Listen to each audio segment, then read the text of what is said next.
Tú, Anchón, ¿quieres a Maite como tu legítima esposa? No respondas todavía, Anchón. ¿Está preparado el polígrafo, profesor Wells? Un momento, ¿pero esto qué es? Es una máquina de la verdad. La Iglesia está harta de tanto divorcio y de que la gente solo se case por el banquete y el viaje. A partir de ahora, si no hay amor eterno y verdadero, no casamos. Ya te decía yo que era mejor ir por lo civil. Maite, mejor nos vamos. Y hablar, Anchón. A ver cómo reunimos luego a toda mi familia de Villaviciosa de Odón. Continúe, padre Gorriti.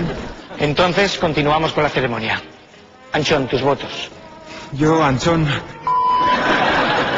¿Tan pronto empiezas a mentir, hijo? Bueno, en realidad en el DNI pone Antonio Jesús, pero siempre me han llamado Anchón. Está bien, continúa pues. Cuando el profesor Webb dé la señal. Bueno, yo, Antonio Jesús, prometo amarte y respetarte en la salud y en la enfermedad. Anchón, estás mintiendo.